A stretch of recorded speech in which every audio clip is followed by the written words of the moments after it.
Over 2 months after President Tinubu signed the 70,000 naira minimum wage bill into law, many state governments and private sector employers have yet to implement it. Concerns are growing that this delay could be a tactic to negotiate for a lower wage than what was approved.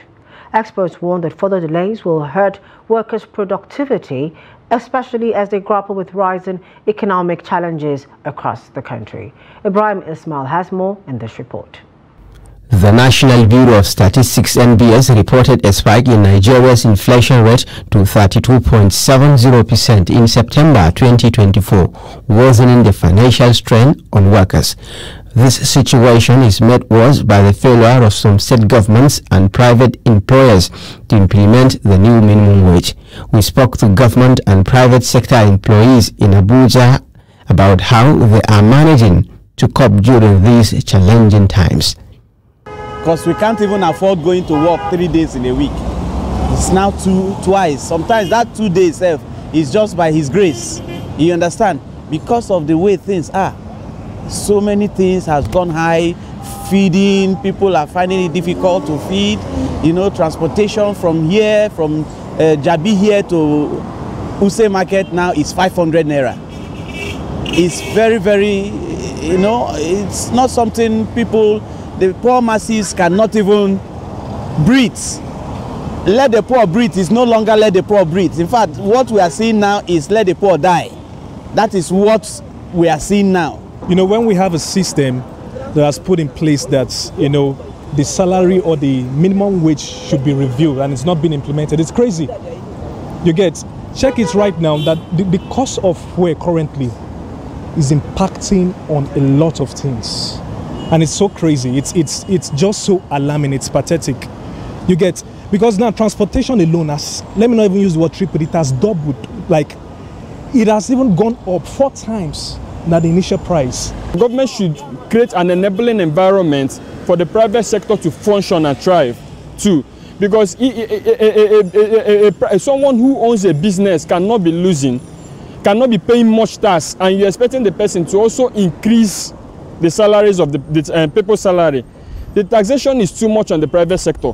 While a section of Nigerian workers wait for the implementation of the 70,000 naira new minimum wage, some analysts say the wage increase will have less impact due to the high inflation rate. But I think for state government, they actually need to be very ingenious in ensuring that workers are able to maintain or improve on their productivity. And one of these is to start the implementation of the new minimum wage without further delay. Because even if you say workers should come to work 3 times a week, that will inversely affect productivity in those states. It means that there will be no revenue, there will be no enough revenue collection, and the productivity will reduce substantially. While states like Lagos, Ogun, Ondo, Kogi and Gombe have begun paying above the approved minimum wage, many others are still in negotiations with labor unions. Amid the harsh economic conditions, these delays only worsen the plight of Nigerian workers. Ibrahim Ismail, Trust TV News, Abuja.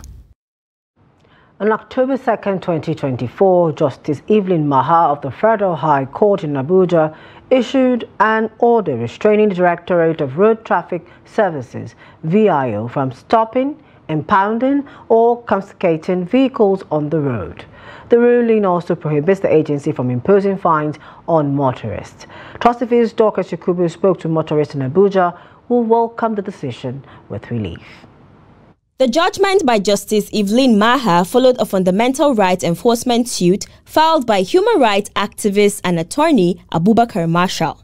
Justice Maha ruled in favor of the applicant, affirming that the VIO has no legal authority to stop, impound, confiscate vehicles or impose fines on motorists. Motorists in Abuja speaking with Trust TV applauded the ruling, noting that vehicle inspection officers have been adhering to the court's decision. Yes, so far so good. They're complying, and I'm very happy with the verdict. I think they should go and rest. Yes, they've been working very hard over the years. They should just go and rest. They are complying, But actually for now, I even love the new job they gave themselves now. Like when you get to Karo CBN Junction, you will see their halos being parked at the side of the road. Like during the rush hour, they help in terms of controlling traffic. So that's what I can tell about the Karo VIO. So they don't harass anybody anymore. What they do is they are on the junction to control the traffic when it's rush hour. Yes, I like the ruling. And the reason why I like the ruling is that the way they are terrorizing the motorists is something else. Actually, they are complying in the FCT, but you see them standing on the roadside, but they don't talk to anyone. But they can only, sometimes you see them controlling, telling you, follow this side or do this. But they don't ask for particulars or anything. A motorist has called for a similar judgment to be extended to the Federal Road Safety Commission after his car was partly damaged by one of its officers. He urged the courts to hold the agency accountable for such actions. And road safety, as I showed you, road safety now breaks my side mirror. That be this one. I don't tell the guy, I don't mark him. I tell him, say, you they work for federal government, abi, work with sense. As you break my side mirror, I not talk. The court ruling is a significant development in the discourse on law enforcement and the protection of citizens' rights in Nigeria. While it addresses potential abuses of power and ensures that agencies do not exceed their mandates, it also raises questions about how to maintain effective traffic law enforcement. As the ruling unfolds, it will be essential for other regulatory bodies to fill the gap and for the relevant authorities to implement more streamlined and transparent processes to ensure both public safety and respect for citizens' rights. Dorcas Yakubu, Trust TV News, Abuja.